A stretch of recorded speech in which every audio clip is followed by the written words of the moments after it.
तो हम आपको सेल बायोलॉजी में अब सेल थियरी पढ़ाते हैं। ये देखिए, पहले आप हेडिंग देखिए, ये है आपका नेक्स्ट टॉपिक है सेल थियरी।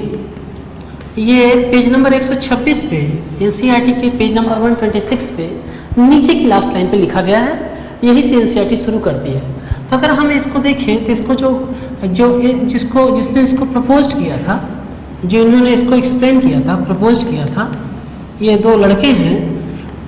ये एक का नाम है स्लाइडेन नाम है, देखिए स्लाइडेन नाम है, ये स्लाइडेन है, और दूसरे का नाम जो है वो स्वान है। देखिए ये स्लाइडेन है और ये स्वान है। अगर आप इनके बारे में देखें तो ये स्लाइडेन जो है ये बॉटनिस्ट हैं, ये जो स्वान है ये जूलॉजिस्ट हैं। ये देखिए, ये जो स्लाइडेन है ये जर्मनी के हैं, मतलब जर्मन है, और टाइम है 1838 का। ये देखिए जो स्वान है ये ब्रिटिश हैं, ये देखिए ये ब्रिटिश हैं, ये टाइम है 1839 का। ये देखिए, ये पूरी इंफॉर्मेशन एनसीईआरटी में लिखी हुई है।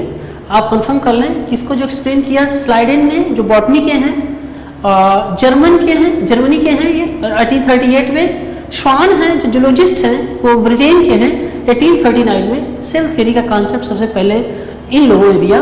मतलब एक आदमी बॉटनी का है और एक आदमी जूलॉजी का है, मतलब एक प्लांट्स की स्टडी करने वाले साइंटिस्ट हैं, एक एनिमल्स की स्टडी करने वाले साइंटिस्ट हैं। इन लोगों ने सेल के बारे में सबसे पहले एक्सप्लेन किया, सेल थियरी के बारे में बताया। आइए इसके हम कॉन्सेप्ट पढ़ते हैं, क्या क्या इनके कॉन्सेप्ट थे, क्या कहना चाहते हैं ये सेल थियरी के बारे में, इन्होंने क्या कहा। अगर आप कॉन्सेप्ट देखें तो सबसे पहला लिखा गया था सेल इज द स्ट्रक्चरल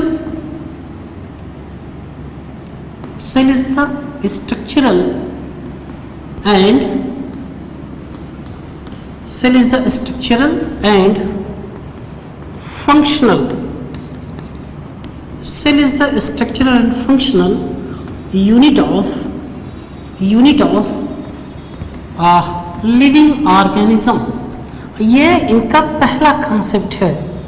ये देखिए, cell is the structural and functional unit of living organism. ये कहते हैं सेल, आप एक बात समझें, फोकस करें इस बात पे। यहाँ पर दो शब्द लिखे गए हैं, एक पहला शब्द लिखा है कि स्ट्रक्चरल और दूसरा शब्द लिखा है फंक्शनल। ये दो शब्द लिखे गए हैं। अगर आप इन दोनों शब्दों के बारे में नहीं समझते हैं, आप नहीं सीख पाते हैं, तो आप कुछ नहीं सीख पाएंगे। तो यहाँ लिखा देखिए, सेल किसी भी लिविंग ऑर्गेनिज्म में दो काम करती है। सेल किसी भी लिविंग ऑर्गेनिज्म में दो काम करती है। मैं आपको होशियार करता हूँ, सावधान हो जाइए।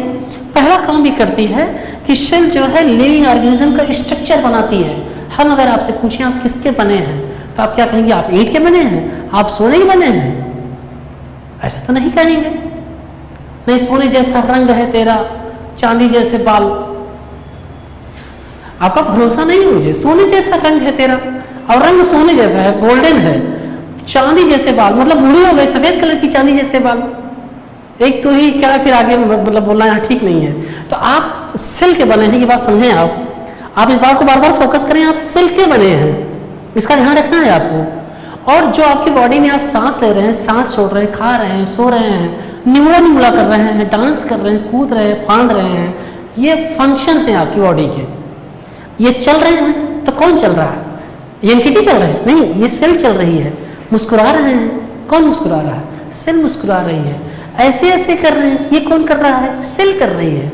जो भी हो रहा है इस बॉडी में, जो भी चेंजेस आ रहे हैं, जो भी फंक्शन हो रहे हैं, वो सब सेल ही कर रही है। ये बात आपको समझनी है। जैसे मैं बोल रहा हूँ तो इसमें मसल सेल इन्वॉल्व है जो जबड़े को खोल रही है, ब्रेन सेल्स में चीजें इन्फॉर्म्ड हैं, वहां से नॉलेज निकल के आ रहा है, हमारा हाथ चल रहा है, वो उस काम कर रही है। सब बना किसका है? सेल का बना है।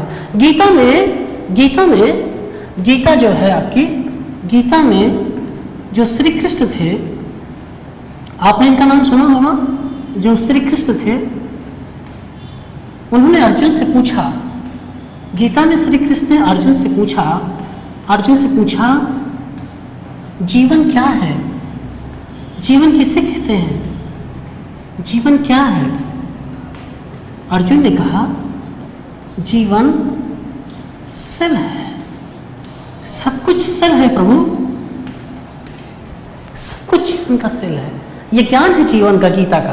गीता में अर्जुन ने कहा, आपसे हम केटी कह रहे हैं, फर्क इतना ही है। आइए देखा जाए तो सेल के बारे में अगर आप इसको एक्सप्लेन करना चाहते हैं, इसको अगर आप एक्सप्लेन करना चाहते हैं तो देखिए सबसे छोटी यूनिट सेल है। जब कई सेल आपस में मिलती हैं तो टिश्यूज का निर्माण होता है, किसी भी टिश्यूज से आर्गन का निर्माण होता है या आर्गन से सिस्टम का निर्माण होता है। ये देखिए सिस्टम मतलब हम एक सिस्टम है, जैसे आपका कंप्यूटर एक सिस्टम है, ऐसे हम भी एक सिस्टम है इंडिविजुअल। जैसे कभी आपने ये बात सोची डाइजेस्टिव सिस्टम, डाइजेस्टिव सिस्टम अगर हमने एक बार डाइजेस्टिव लिख दूं तो डाइजेस्ट सिस्टम हो गया। सिस्टम बना किससे? आर्गन से। कौन कौन से आर्गन से? माउथ से, एलिमेंट्री कैनाल से, और भी जो आप पढ़ते हैं। अब जैसे मैंने यहाँ लिखा रिस्पिरेटरी सिस्टम, तो लंग्स आप कहेंगे, और भी जो उसके हैं सर्कुलेटरी सिस्टम, हार्ट है, ब्लड वेसल्स है।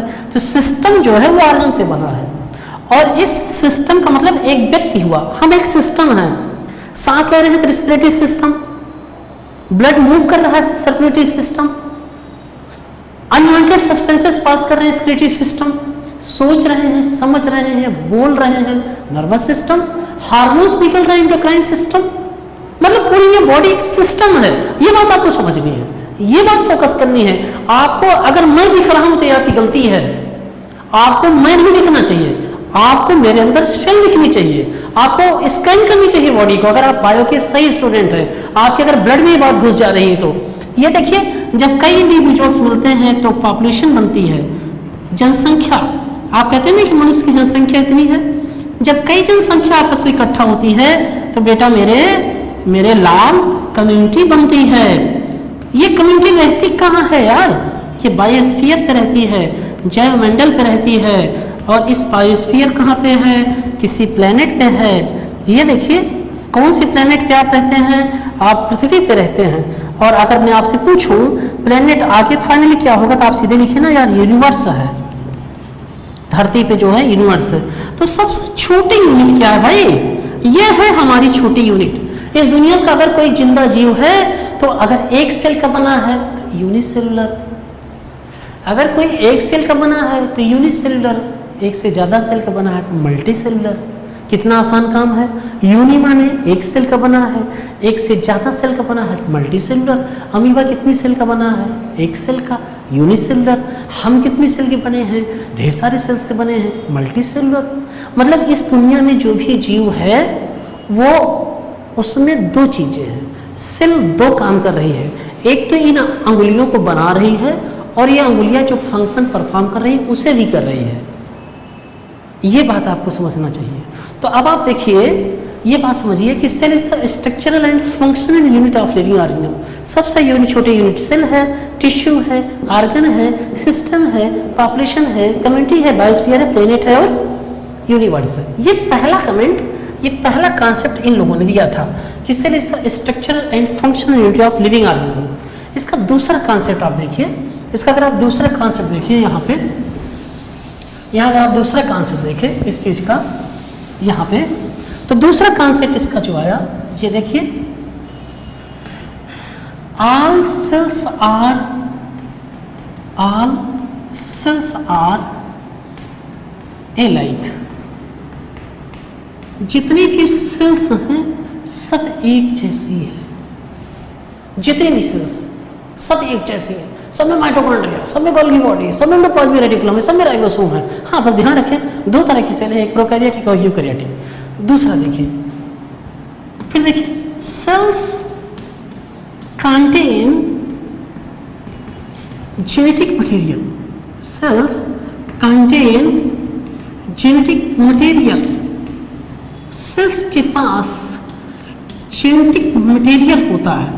बेटा आपने पढ़ा होगा जेनेटिक मटेरियल दो होते हैं, अगर हायर एनिमल्स हैं तो डीएनए है, लोअर एनिमल्स हैं, सॉरी लोअर ऑर्गेनिज्म है तो आरएनए है, जेनेटिक मटेरियल। लेकिन इस थियरी का जो निगेटिव आया, जब इस लोगों ने इनसे ये पूछा, लोगों ने उनसे ये बात पूछी कि आप ये बताइए कि नई सेल्स कैसे आती है। अगर आपसे पूछूं कि अब पहले यहाँ पे बात समझ लें कि इनसे जब क्वेश्चन पूछा गया लिमिटेशन सेल थियरी की, आप देखिए अगर हम लिमिटेशन की बात करें कि सेल थियरी की कमी क्या थी, तो लोगों ने इनसे ये पूछा लिमिटेशन क्या थी, how new sales arise, how new sales arise, नई सेल्स का निर्माण कैसे होता है। जब ये बात पूछी गई, ये बात ध्यान रखेंगे,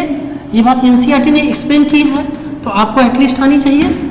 यहाँ से इसको ब्लॉक कर देता हूँ कि लोगों ने ये पूछा कि नई सेल्स का निर्माण कैसे होता है, कोई नई सेल का फॉर्मेशन कैसे होता है दोस्त, उसका जवाब ये नहीं दे पाए। इसीलिए इस कॉन्सेप्ट को एक्सप्लेन करने के लिए ये देखिए, ये महान आदमी आया, इनका नाम था रुडोल्फ वर्शो, रुडोल्फ वर्शो नाम था। ये देखिए ये रुडोल्फ वर्शो है, टाइम देखिए 1855 में, 1855 में रुडोल्फ वर्शो। अब यहाँ देखिए सेल थ्योरी का जो कॉन्सेप्ट है 1838 और 1839 में आ रहा है। क्वेश्चन ये आया कि नई सेल्स बनती कैसी हैं, भाई नई सेल कैसे बनती है, जिसका जवाब ये स्लाइडेन और स्वान नहीं दे पाए। इसका कॉन्सेप्ट जो दिया वो रुडोल्फ वर्शो ने दिया, और रुडोल्फ वर्शो ने कहा ओमिस सेल्युला ई सेल्युला, ओमिस सेल्युला ई सेल्युला। इसका मतलब यह हुआ, आपसे अगर प्रश्न पूछे ध्यान रखेंगे कि सेल थ्योरी को कंप्लीट किसने किया, तो सेल थ्योरी को कंप्लीट किया रुडोल्फ वर्शो ने। इस आदमी ने सेल थ्योरी को कंप्लीट किया ये कह के कि ओमिस सेल्युला ई सेल्युला, एक सेल से नई सेल का निर्माण होता है। जैसे अगर आपने बेटा पढ़ा होगा, सारे लोगों ने ये बात पढ़ी होगी, तो अगर आपसे मैं पूछूं कि जैसे ये एक सेल है, ये देखिए ये एक सेल है, ये इस पे 2n बराबर 46 क्रोमोसोम है। अगर ये सेल डिवाइड होके दो सेल बन जाए, ये देखिए एक सेल से दो सेल बन जाए और क्रोमोसोम की प्लॉइडी सेम रहे, 2n बराबर 46 और 2n बराबर 46 रहे, तो इस डिवीजन को क्या कहते हैं, तो आप कहते हैं सर इस डिवीजन को माइटोसिस कहा जाता है। बताइए एक सेल से दो सेल बनी कि नहीं बनी, तो माइटोसिस क्यों कहते हैं, जिस सेल का डिवीजन हो रहा है उसे पेरेंट सेल कहते हैं, जो नई सेल्स बन रही है उन्हें डॉटर सेल्स कहते हैं। जब पेरेंट सेल और डॉटर सेल में क्रोमोसोम की संख्या सेम होती है तो इसे माइटोसिस कहते हैं। अगर आपसे मैं ये पूछूं कि ये एक सेल है, यहाँ देखिए ये एक सेल है, इसमें क्रोमोसोम है 2n बराबर 46, 2n बराबर 46, और इन सेल्स पे आप देखिए इनसे 4 सेल्स बन जाए, ये देखिए 1, ये देखिए 2, ये देखिए 3, ये देखिए 4, और इन चारों सेल्स में क्रोमोसोम की संख्या n बराबर 23 हो जाए। ध्यान रखें पेरेंट सेल में क्रोमोसोम 46 है, डॉटर सेल में क्रोमोसोम 23 है, हाफ हो गया, तो इस डिवीजन को बेटा मियोसिस कहते हैं। ये माइटोसिस है, ये मियोसिस है। तो अगर आपसे कोई पूछे कि नई सेल्स का फॉर्मेशन कैसे होता है, तो आप क्या जवाब देंगे, हम नहीं जवाब देंगे, ये रुडोल्फ वर्शो ने एक्सप्लेन किया कि एक सेल से दो सेल बनती है। जब एक सेल से दो सेल बने, क्रोमोसोम की प्लॉइडी पर कोई डिफरेंस ना आए, तो उसे हम माइटोसिस कहते हैं। लेकिन अगर एक सेल से 4 सेल बने, पेरेंट सेल के कंपैरिजन में डॉटर सेल में क्रोमोसोम की संख्या हाफ हो जाए, तो हम उसे मियोसिस कहते हैं। मियोसिस में क्रोमोसोम की संख्या हाफ हो जाती है। आप यहाँ फोकस करें, पेरेंट सेल में कितने क्रोमोसोम है, 46 हैं, डॉटर सेल में क्रोमोसोम कितने हैं, सब में 23 क्रोमोसोम है, तो इसे हम मियोसिस कहते हैं, इसे माइटोसिस कहते हैं। लास्ट में अंत में आपको एक बात याद करना है, सेल थियरी का एक्सेप्शन कौन है, एक्सेप्शन कौन है सेल थियरी का, तो आपको ऐसे मैं यहाँ से मिला देता हूँ। सेल थियरी का जो एक्सेप्शन है बेटा वो वायरसेस हैं, वायरसेस हैं, वायरसेस सेल थ्योरी के एक्सेप्शन हैं। आप पूछेंगे क्यों, क्योंकि वायरसेस के पास एक वेल ऑर्गेनाइज्ड सेल जैसा स्ट्रक्चर नहीं है। मैं दोबारा रिपीट करता हूँ, वायरसेस के पास एक वेल ऑर्गेनाइज्ड सेल जैसा स्ट्रक्चर नहीं है, जैसे उनके पास अपना एनर्जी का खुद का मील नहीं है कि एनर्जी वो बना पाए, इसलिए वो हमेशा पैरासाइट के ऊपर डिपेंड होते हैं। उनके ऊपर उनके पास ribosome, endoplasmic reticulum, Golgi body, जो भी आप स्ट्रक्चर पढ़ते हैं, उस तरह का कोई भी क्लियर कट स्ट्रक्चर नहीं है, इसलिए वायरसेस को सेल थियरी का एक्सेप्शन कहते हैं मेरे दोस्त। हाँ, तो अब आपको टाइप्स ऑफ सेल पढ़ाते हैं। टाइप्स ऑफ सेल्स दो तरीके से देखी जाती हैं। पहली बात देखी जाती है on the basis of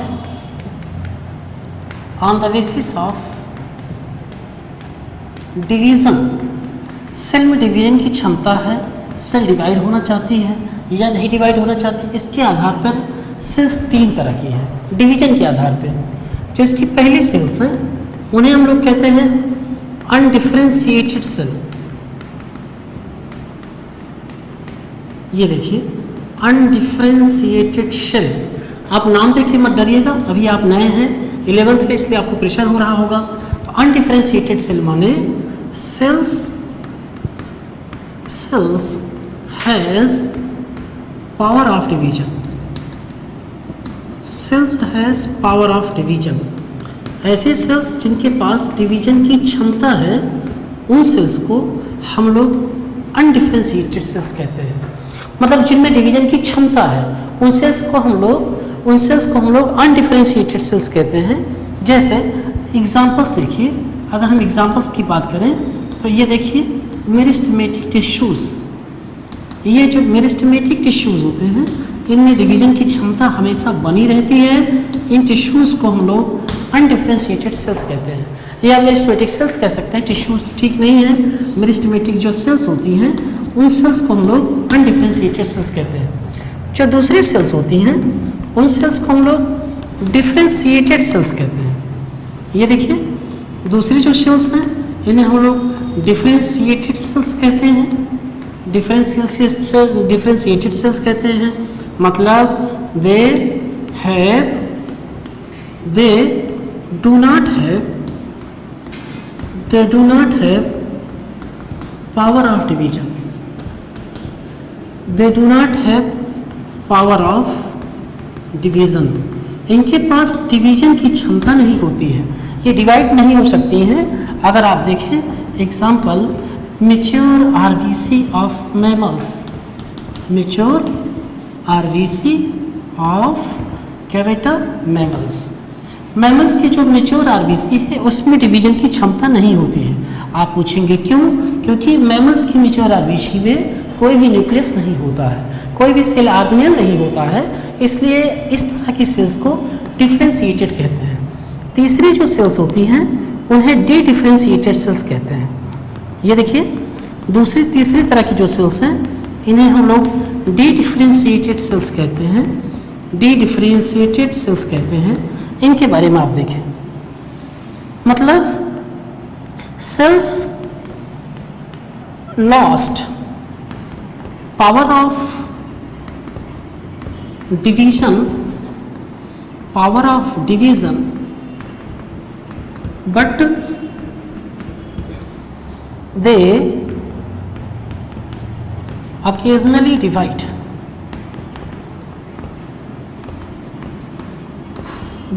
occasionally divide.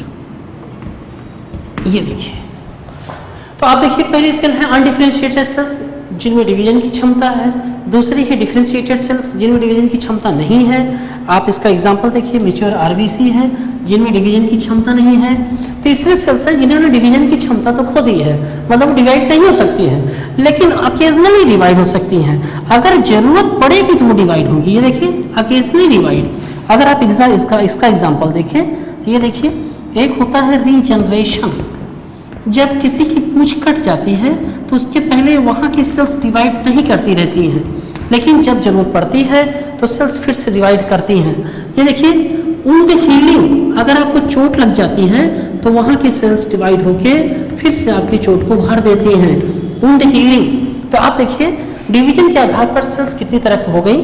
पहली सेल्स हो गई जिन्हें हमने अनडिफरेंशिएटेड सेल्स कहा, जिनमें डिवीजन की क्षमता है, जो डिवाइड हो सकती हैं। दूसरी सेल्स हैं जिनमें डिवीजन की क्षमता नहीं है, डिफरेंशिएटेड सेल्स कहते हैं। तीसरी होती है डी डिफरेंशिएटेड सेल्स, जिनमें पावर ऑफ डिवीजन खत्म हो गया है लेकिन जरूरत पड़ने पर फिर से डिवाइड हो सकती है।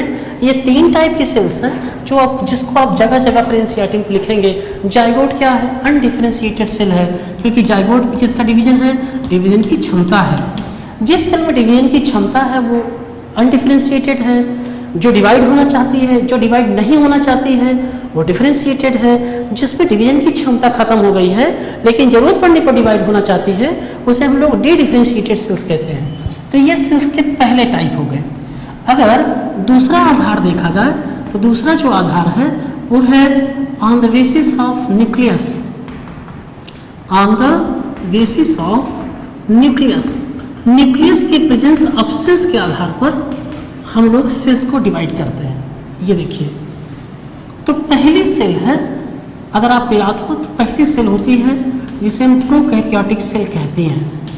प्रोकैरियोटिक सेल, यहाँ प्रोकैरियोटिक सेल का मतलब ये हुआ कि प्रो माने हुआ प्रिमिटिव, प्रो माने प्रिमिटिव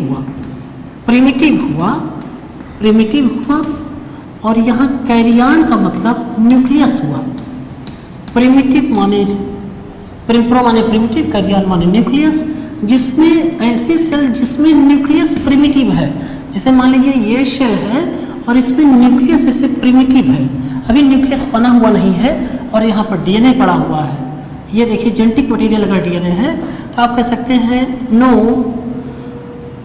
वेल डिफाइंड न्यूक्लियस। इन सेल्स में वेल डिफाइंड न्यूक्लियस नहीं है। ये देखिए नो वेल डिफाइंड न्यूक्लियस, या आप कह सकते हैं कि न्यूक्लियस नहीं है। इस तरह की सेल्स को प्रोकैरियोटिक सेल कहते हैं। अगर आप एग्जाम्पल देखें बेटा तो इसके एग्जाम्पल्स हैं बैक्टीरिया। बैक्टीरिया एक प्रोकैरियोटिक सेल है। ये पहला टाइप है न्यूक्लियस के आधार पर। दूसरी जो सेल है उसे हम लोग मेसोकैरियोटिक सेल कहते हैं। ये आपने नहीं पढ़ा है, आपको ये पढ़ा है मेसोकैरियोटिक सेल पढ़ते हैं। ये देखिए इसकी जो तीसरी सेल है वो यूकैरियोटिक सेल है। तो अगर आप मेसोकैरियोटिक सेल देखना चाहते हैं, मेसोकैरियोटिक सेल देखें, इसके पहले आप एक कॉन्सेप्ट देखना पड़ेगा। मेसोकैरियोटिक सेल के बारे में अगर आप देखें तो ये भी सेल है, ये सेल है और इसके अंदर इस सेल का ये न्यूक्लियस है। तो आप कहेंगे सर अगर न्यूक्लियस है तो ये तो यूकैरियोटिक हो गई। जी हाँ, यूकैरियोटिक सेल हो गई, लेकिन इस न्यूक्लियस के अंदर डीएनए भी है। ये देखिए, ये इस सेल के अंदर न्यूक्लियस का मतलब ये हुआ, यहाँ पर आप चाहे लिख लें वेल डिफाइंड न्यूक्लियस। ये देखिए इसमें न्यूक्लियस वेल डिफाइंड है। फिर टेक्निकल क्या है, और एक तीसरी सेल जो आप पढ़ते हैं उसका भी नाम लिख देता हूँ मैं। तीसरी जो सेल है वो यूकैरियोटिक सेल है। यूकैरियोटिक सेल है, ये भी आप पढ़ते हैं। ये देखिए, तो अगर आप यूकैरियोटिक सेल में पढ़ते हैं तो यहाँ पर भी आप लिखते हैं well defined nucleus. Well defined nucleus, ये वेल डिफाइंड न्यूक्लियस, ये भी एक सेल है। लेकिन इस सेल में आप देखें तो ऐसे इसमें भी न्यूक्लियस बना हुआ है।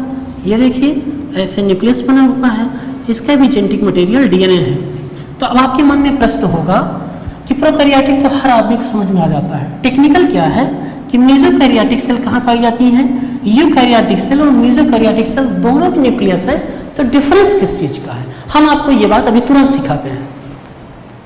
तो हम आपको न्यूक्लियस के आधार पर सेल पढ़ा रहे हैं। पहली सेल है प्रोकैरियोटिक सेल, दूसरी सेल है मेसोकैरियोटिक सेल। ये आपके लिए सेल नहीं है। और तीसरी जो सेल है वो यूकैरियोटिक सेल है। लेकिन आपको उसके पहले क्या सीखना है, आप यहाँ सीखें, यहाँ पर आपको सीखना है। फोकस करिएगा सारे लोग। देखिए दो चीजें हैं, डीएनए जो होता है ये जेनेटिक मटेरियल है, बस आप ऐसे थोड़ा सीखें। तो डीएनए में अगर हिस्टोन प्रोटीन जुड़ जाए, मतलब अगर डीएनए में हिस्टोन प्रोटीन ऐड हो जाए, जुड़ जाए इससे, तो इस तरह का डीएनए का जो शेप होता है, ऐसे डीएनए का जो शेप होता है वो डीएनए का शेप होता है लीनियर डीएनए। मतलब इसका शेप डीएनए का जो होता है लीनियर होता है। ये पहली क्राइटेरिया है। दूसरा जो क्राइटेरिया है कि अगर डीएनए के साथ हिस्टोन प्रोटीन ना जुड़े, ये कॉन्सेप्ट है, आप लोगों को याद करना है। हिस्टोन प्रोटीन न जुड़े, डीएनए के साथ हिस्टोन प्रोटीन न जुड़े, तो इस तरह के डीएनए का जो शेप होता है वो सर्कुलर डीएनए होता है, सर्कुलर डीएनए होता है। ये देखिए, इसमें जो एडवांस डीएनए होता है वो लीनियर वाला होता है, ये वाला। मतलब डीएनए के दो शेप होते हैं, एक डीएनए का शेप होता है जब वो सर्कुलर दिखाई पड़ता है और एक डीएनए दिखाई पड़ता है लीनियर। इसी डीएनए के आधार पे आपको देखना है। तो प्रोकैरियोटिक सेल में देखिए न्यूक्लियस नहीं है, जेनेटिक मटेरियल डीएनए है, लेकिन यहाँ पर जो डीएनए है वो सर्कुलर डीएनए प्रेजेंट है। इसका मतलब ये हुआ कि प्रोकैरियोटिक सेल में न्यूक्लियस भी नहीं है और हिस्टोन भी नहीं है। ये इंपॉर्टेंट बात है। हिस्टोन प्रोटीन वहां लिखी हुई है, हम ये आपको और सिखा देते हैं। यहाँ देखिए वेल डिफाइंड न्यूक्लियस है, वेल डिफाइंड न्यूक्लियस है। तो आपने कहा सर अगर न्यूक्लियस वेल डिफाइंड है तो आप इसे यूकैरियोटिक कह सकते हैं। लेकिन इसमें जो डीएनए है, इस सेल का जो न्यूक्लियस के अंदर जो डीएनए है, ये भी डीएनए सर्कुलर डीएनए है। ये बात आपको सीखनी है, ये डीएनए भी सर्कुलर डीएनए है। तो न्यूक्लियस के आधार पर यह सेल यूकैरियोटिक है, लेकिन डीएनए के हिसाब से जो ये डीएनए के हिसाब से सेल है, सर्कुलर डीएनए इसमें भी प्रेजेंट है। इस सर्कुलर डीएनए के कारण ये सेल प्रोकैरियोटिक है। मतलब ये हुआ कि इसमें भी हिस्टोन न्यूक्लियस में नहीं है। एग्जाम्पल अगर आप देख लें तो इसका एग्जाम्पल है डायनोफ्लैजेलेट्स। डायनोफ्लैजेलेट्स वो सेल्स हैं जिनके न्यूक्लियस में डीएनए तो है लेकिन डीएनए के साथ हिस्टोन नहीं है। प्रोकैरियोटिक के पास भी हिस्टोन नहीं है लेकिन न्यूक्लियस भी नहीं है। यूकैरियोटिक के पास हिस्टोन नहीं है, न्यूक्लियस है, लेकिन इसको मेसोकैरियोटिक कर रहे हैं। हिस्टोन नहीं है, इस आधार पे ये प्रोकैरियोटिक है। हिस्टोन नहीं है, इस आधार पे प्रोकैरियोटिक है। न्यूक्लियस है, इस आधार पर ये यूकैरियोटिक है। मतलब आप कह सकते हैं कि मेसोकैरियोटिक, प्रोकैरियोटिक और यूकैरियोटिक सेल की कनेक्टिंग लिंक है। जो तीसरी सेल आप पढ़ते हैं इसमें, वो पढ़ते हैं आप यूकैरियोटिक सेल।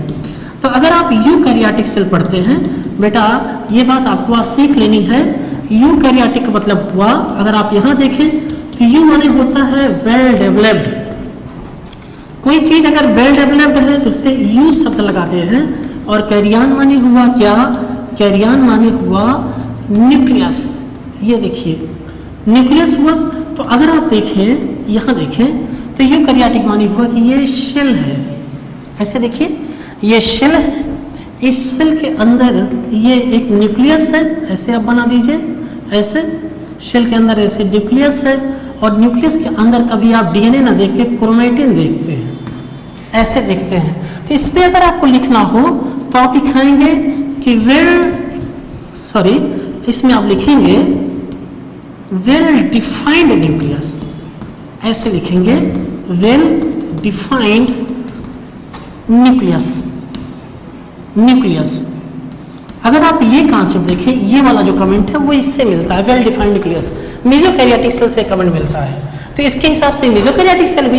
लेकिन यहाँ पर देखिए डीएनए कौन सा है? यहाँ डीएनए सर्कुलर डीएनए है और यहाँ पर जो डीएनए है वो लीनियर डीएनए है। Linear DNA is present in nucleus.